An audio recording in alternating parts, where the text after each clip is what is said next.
Our next speaker is, hi. Hi, Hi, Rhett, nice to meet you. nice to meet you. Let me get me a Super slide quick. deck, Thank you. up and running. Okay. Okay, thank you for having me. I loved everything that I saw yesterday and in the morning. Well, thank you for Uh, participating. it's very well set up, and let me kick off what I prepared for this morning. At least it's morning here in Amsterdam. It's not so sunny at the moment, a little bit cloudy. It's 24 degrees Celsius, so it's pretty hot in my room here. Start to sweat a bit.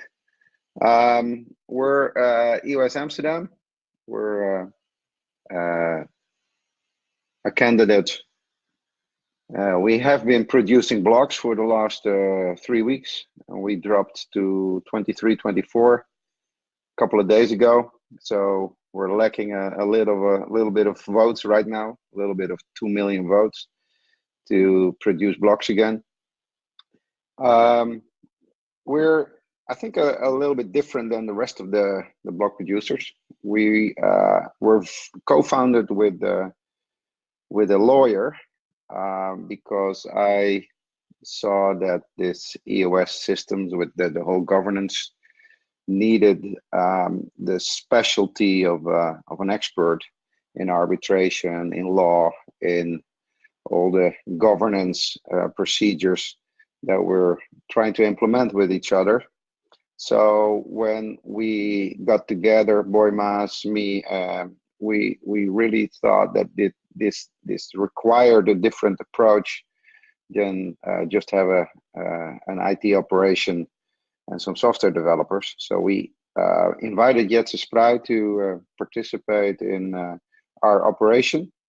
So the slide you see now is our 3 founding fathers. Let me introduce myself a little bit. I'm a father of 2 boys, married. I'm living in Amsterdam and in the south of Portugal, Europe, Algarve. I founded a managed security service provider 20 years ago. I've been awarded with a lot of awards on entrepreneurship, fast growth, etc., etc. So I think I'm really bringing something to the table to be able to grow EOS quickly. I've been a lead angel in a threat intelligence platform, and now about 4 days a week I'm working on EOS Amsterdam.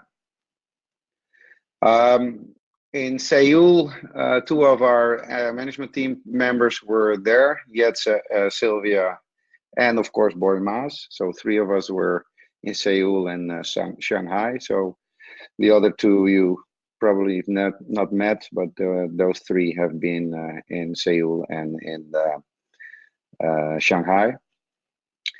Daily we're offering a summary on the governance channel, and we, as of something like 10 days ago or 7 days ago, have been starting to translate that daily summary to Chinese, and we will translate it to Korean as well in a few days, because we think we have to bridge the gap between the East and the West with regards to this whole governance of this new blockchain. So this is, if you don't want to spend hours on Telegram, just look for our daily summary, then you get updated.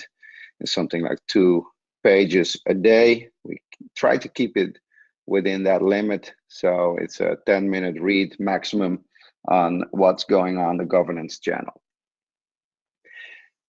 For today, I wanted to talk to you a little bit about GDPR, because in Europe we have a law or a regulation with regards to personal data that came into effect on 25 of May this year, so just a few months ago.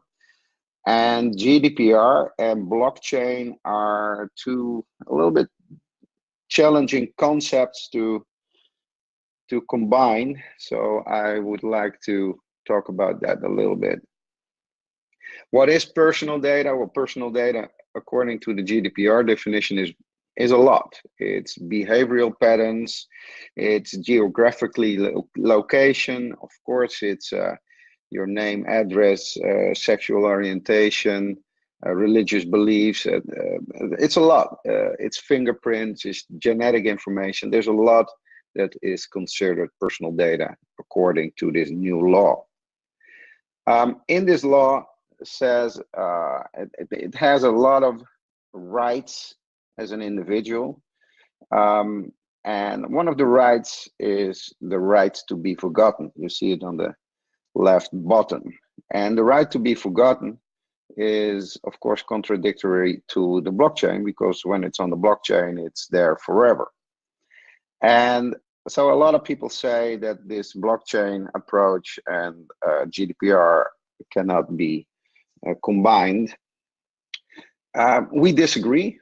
I think when you approach it in the right way, you still can be compliant to GDPR and still can use the benefits of the EOS blockchain if you do it right. With Jetse Sprij on board, we have all kinds of consulting services for the community to explain you on how to implement it.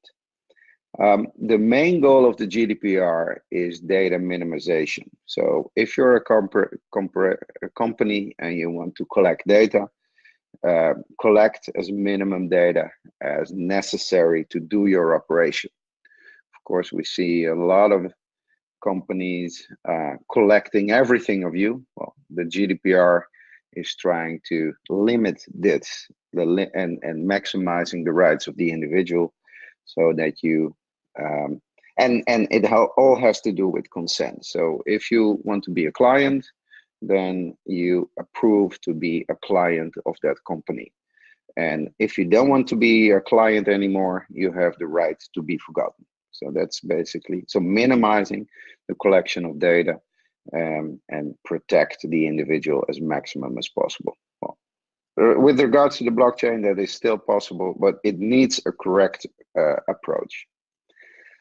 Here's another slide, similarly stating it's not only for European citizens, or it is aimed at European citizens, but the territorial scope is really the world. There's huge fines defined up to 4% of your worldwide annual turnover. So if you're a large corporation, you have to deal with the GDPR. So what will we do as EOS Amsterdam? We think, in line with what Tokenica presented earlier, is that there is room to create separate chains that more focus on certain areas. It can be a sidechain optimized for RAM usage, it can be a sidechain optimized for governance, it can be a sidechain optimized for privacy, and we are introducing the Europe chain as a chain optimized for GDPR with a constitution that fits that geographical area and is aimed at companies that want to run their applications on an ecosystem that is fit for that purpose.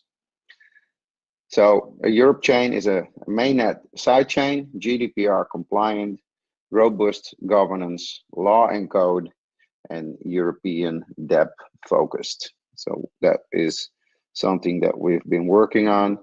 It's really in the starting phase, and we are inviting other block producers to come and talk to us and define what it would need to look like in a more detailed sense. So we need people that can help us with building this vision that we have for the mainnet and the side chains that we envision that need to be there. It's completely in line with Dan's vision. He has been inviting in the Telegram channels to come up with more solutions than only the mainnet. Of course, we need the inter-blockchain communication software available that isn't here yet. It was announced for Q4 this year. Block 1 is a little limited with information on it, so I have no idea whether it's on schedule, development schedule, or whether it will be early, but we really need the next steps to be taken on that side. Thank you. Any questions? I have this extra screen here.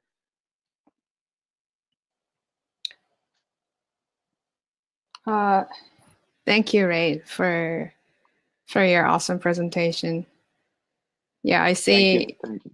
Yeah, block producers and standby block producers in Europe is also doing really great and doing really putting a lot of effort to vitalize the ecosystem, right? Yeah, it's a lot of work, and like Kevin of New York said yesterday, I haven't been sleeping so much since I started EOS Amsterdam. It's really a crazy ecosystem. Yeah. Yeah, it's like blockchain time is 3 times faster, right, than normal. I remember the early days when the internet started, when you almost felt the same buzz and excitement that something great was going on, and of course now you have the same feeling, but the speed is at least 7 times more quick, and it's really 24/7. It's really east and west together, and I'm loving it with people in my team from Korea and China. It's really, really interesting and exciting to be part of this. I really, really like it. Okay, so thank you for your participation on this event. Thank you for having me. Yeah, I'll see you around. Thank you. Bye-bye. Thank you.